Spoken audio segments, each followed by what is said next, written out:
given how games have gone in this series, especially games 1 and 5, how important are these first 5 to 10 minutes going to be in terms of setting the tone? Well, it's hard to believe that they're so important, Josh, but it seems to be that they are, right? I always think it's a really long 48-minute game that takes a lot of ups and downs and twists and turns and momentum turns and all that kind of stuff. But it sure seems like in this series, for us anyway, that it's critical, right? I don't really know how else to look at it. And do you have an update on Serge? Yeah, he's okay. Any restrictions or anything that you know of? Nope, he's okay. Great. Thanks, Nick. Good luck tonight. Yep. Going to go next to Stephen Lung from Sportsnet. Hey, Coach. You often talked about joy in this series and trying to find it. So I was just wondering, with this do or die kind of game 6 that you guys are in, is there joy to be found in I guess this pressure that you guys might be feeling to win tonight? Well, I think Stephen, listen, we love to compete.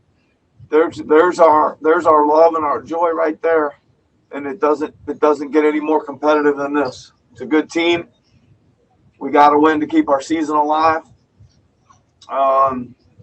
So yeah, it's going to be awful hard work, but we got to find the joy and love in that for sure.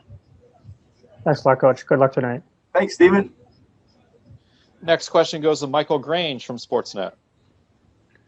Hey, Nick. Do you allow yourself to kind of reflect going into games like this? When, as you say, season is on the line, or are you just so task focused that everything else kind of flies out the window?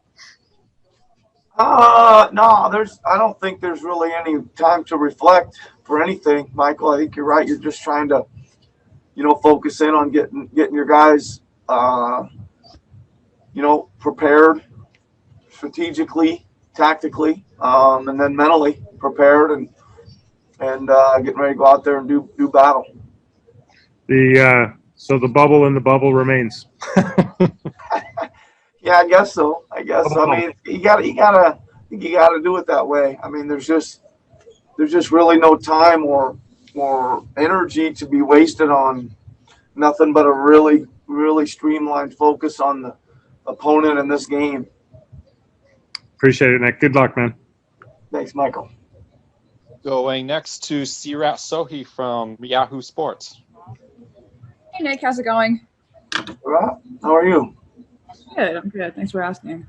Was there anything that you made a point of telling Siakam before this game?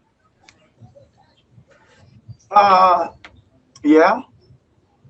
There was quite a few things. I mean, listen, he's not the only one, too. I mean, there's a whole bunch of guys, Surratt, that come into gotta play with a little more juice and find some energy and play better defense. Rebound the ball better.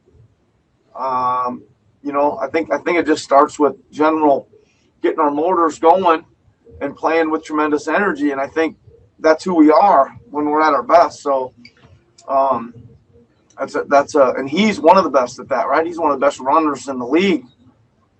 We got to see some of that. He's also a great rebounder and pusher of the ball. We got to see some of that. So yeah, lots of things.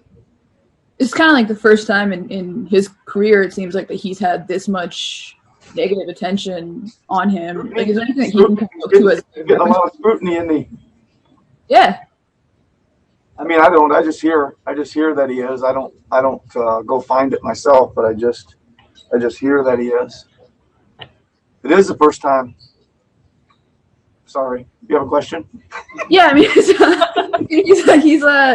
he's been a very confident guy for a long time, so this all might be a little bit new for him. Is there anything that he can look to as a reference point, or is there anything? I don't know. I'm more like I don't. Everybody has been wanting this to be like piled on him for some reason, and I don't really understand why. Like, they've been trying to pile it on him for even going into last year's playoffs. They were all saying he couldn't do it in the playoffs, and he couldn't do. He couldn't be a starter. He was a starter. He couldn't score. He can score. He couldn't shoot. He can shoot. He couldn't do it in the playoffs, and he had tremendous games in last year's playoff. He couldn't do it as a number one guy this year, and he did it. He couldn't do it late game, and he did it all year long. And then the pandemic hit, and the break has not treated him as well as maybe everybody else. But like I said, man, all we got to do right now tonight is win one game, and there's a lot of basketball left to be played. And we know how good a player he is and how good he can be. So we got to get one. We got to get one for him so he can give himself an opportunity to show who he is again for the umpteenth time. Thanks, Nick. Good luck today. You're welcome. 2 more questions for you, Coach. First one goes to Vivek Jacob from Complex Canada. Hey, Nick. Hope you and your family are well.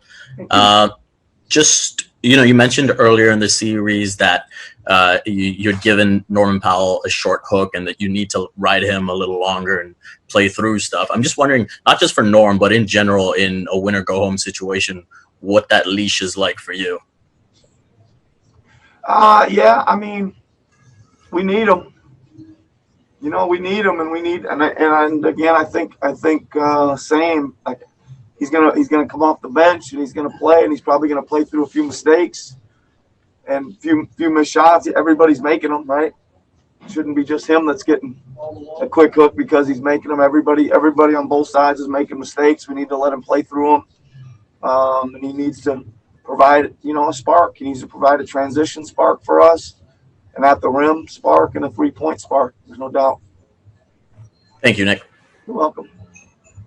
And final question is going to our good friend Jeff Zilkett from USA Today, who's there in person. Nick, I hope you can take the question in the both earnest and facetious manner in which it's going to come. Have you found another 5-minute stretch of the game that's important, like 8 minutes of the third to 3 minutes of the third? And with that said, how do you protect against making the first 5 minutes, not as important as the other 43 in a 4-quarter game? I mean, I'll be honest with you, Joe. I can't believe how important the first 8 to 10 minutes seem. I've never I can't fathom. I almost can't even fathom it, to be honest with you. So I'm trying to not put it all on that. I don't really want to. I think there's so much more game to play, right? But you look at the 4 times we've lost to these guys, it's looked identical.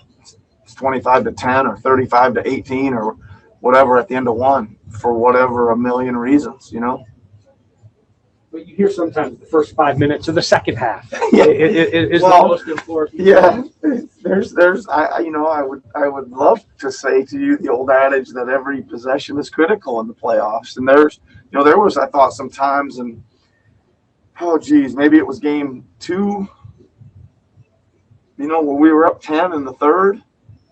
Maybe it was game 3 again. I get them mixed up all the time. But one of those games we were in total command, up 10-12, and all of a sudden we took a couple really bad shots and let down in defense, and all of a sudden they got back. They got right. That 10 or 12 point thing we built up was gone, and I just thought that was lack of valuing each possession at both ends for about a 3-minute span. So there's another way to look at it, man. You think you got to play every possession in the playoffs.